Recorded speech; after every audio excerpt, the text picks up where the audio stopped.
The Emerald Knight, Chapter 7.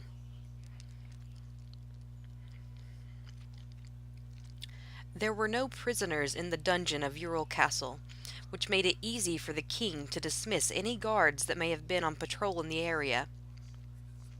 He walked swiftly, looking straight ahead, leaving Morgan to trail behind him, and paused at the door to one of the cells. It sat apart from the others, completely different and farthest from the staircase leading up to the castle proper. There were no torches kept burning down here anymore. There was no need, now that there were no prisoners. The only light came from the flickering flame in Morgan's hand. This cell was not just a series of metal bars like the other, but had a real door. Under Xandra's reign, it had been used for the most dangerous criminals, members of the rebellion who were more likely to try to escape or attack the guards, or kill themselves before anyone had a chance to extract any information from them. Once they were inside, the magical barriers would spring into place, and until Morgan lowered them, they would be unable to leave. Clint unlocked the door with a key that he had splashed with a spot of red paint to make it easier to find, and let himself in. Morgan wandered behind him and slowly pulled the door until he heard the familiar click of a lock sliding into place. The room was sparsely furnished. Prisoners here had no comforts like beds. The single table and chair had been brought in long after the place stopped being used for its intended purpose, and Morgan set the lantern carefully on the bare table and spread out the scroll. Clint's handwriting was neat and easy to read, a testament to the training he had received under Xandra's tutors, and to his sheer will, since Morgan had watched how badly his body shook as he tried to do something mundane like sit at a table. "God damn, Clint, really?" he asked, letting his lungs deflate completely, and with them his torso, causing his shoulders to slump as if he had suffered a defeat.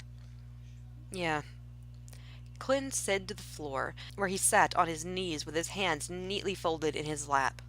He heard Morgan muttering in the ancient language of the High Elves, and raised his gaze from the floor to see him pouring a glass of wine, which he had apparently summoned from the shelves not too far away. The underside of the castle had many uses after all, and the king was familiar with all of them. He watched as Morgan drained the glass and unclipped the cape from his shoulders. He draped it over the back of the chair and stood, glanced at Clint, and poured himself another glass. He caught Clint's eye and turned away. "I'm an old man, boy," he said to the scroll. "I don't know if I got the stamina." "You're immortal." Clint wrung his hands. He didn't like contradicting people. "I don't like doing this." Clint bit his lip before he answered, "I know." "Well, take off your goddamn fancy clothes. I'm not ripping them to shreds or soaking them in your blood. It'll heal, but I would rather your wife not set me on fire." He sat back down to read the scroll again, though he knew what it said, and Clint moved to obey.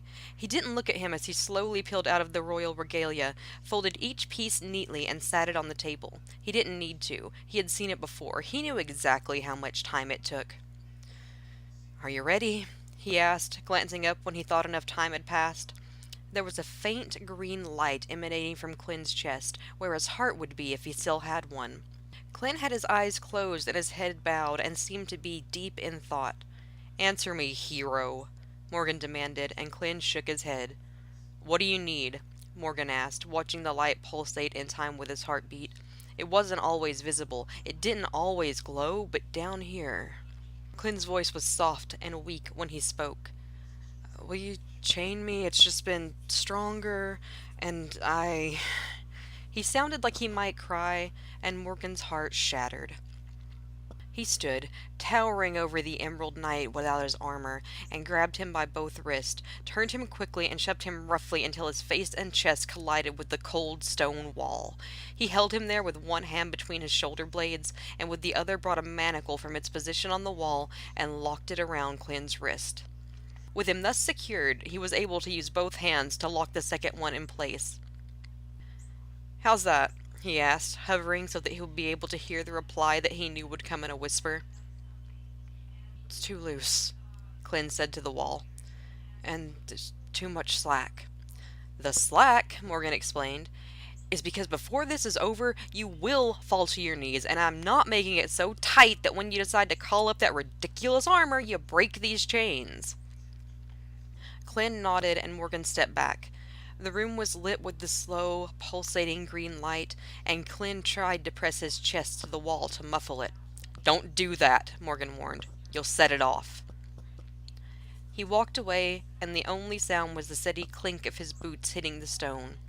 The spell he cast this time was quiet, almost silent, but Clint knew the signs, had known Morgan well enough for long enough that he felt the change in the air as the dark magic filled the room.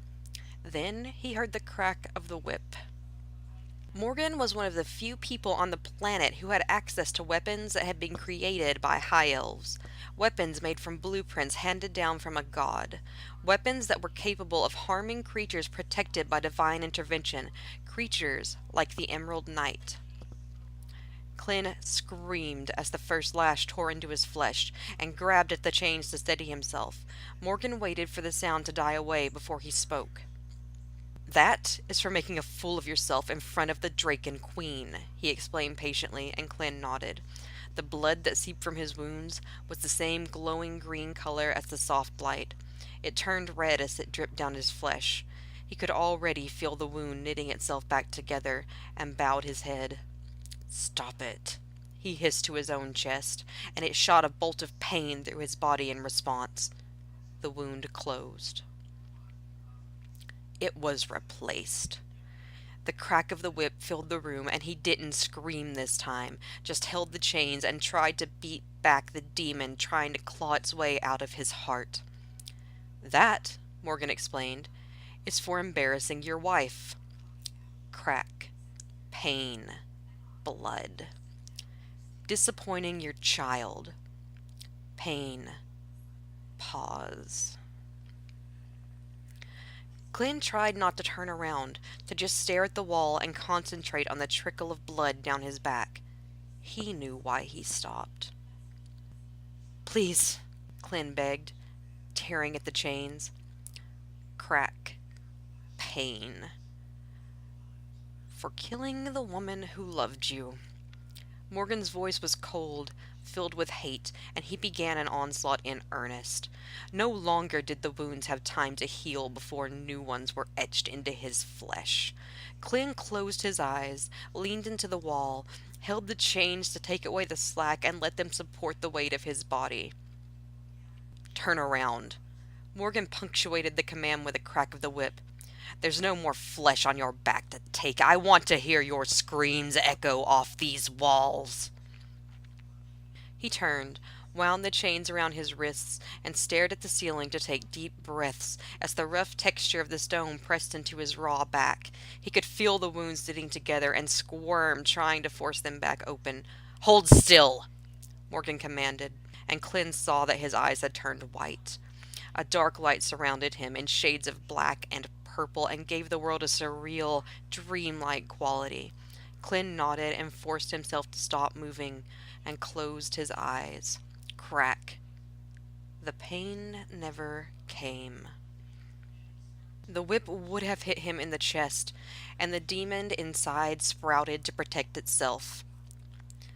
Vines wrapped around Clint's body and solidified, taking over every square inch. The light pulsated stronger now, almost blinding him inside the helmet the thing had locked over his face, but he shut his eyes and thought as hard as he could. "Stop it!" "I am not here for your games, boy. Stop it!" "Take that thing off," Morgan commanded. "Now!" Clint took a deep breath. Trapped. He dug his fingernails into the glove, planted himself firmly, and thought, "Stop it. This is my body. Go away." "You are nothing." "I am the Emerald Knight," he steeled himself. "I am the Emerald Knight." Clint screamed, and the armor fell away. Morgan was standing in front of him, pressing a glass to his lips. He shook his head. He begged.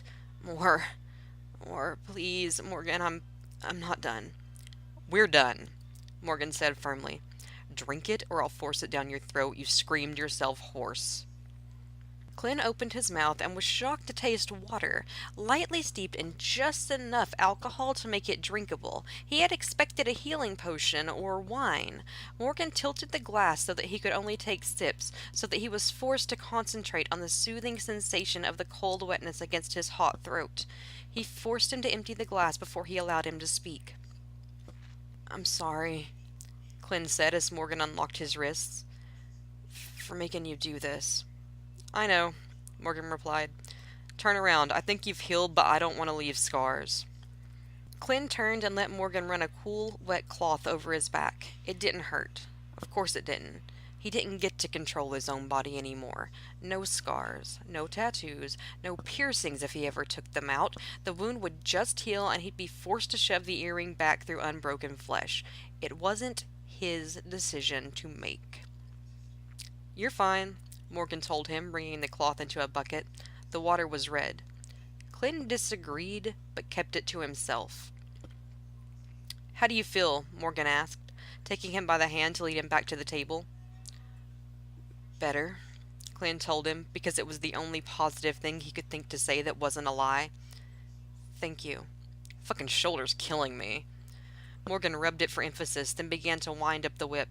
With a flick of his wrist, it disappeared into the ether. Clinton watched him, gently running his fingertips over the top of the tunic folded on the table. "I'm sorry," he said eventually. "I'm just old, Clint. You think 3 centuries hurts? Try millennia." He smiled and held out his cape. "Put this on. You smell like sweat and sadness. You need a bath. Just wrap your tiny ass up like a blanket." Clint smiled and let him.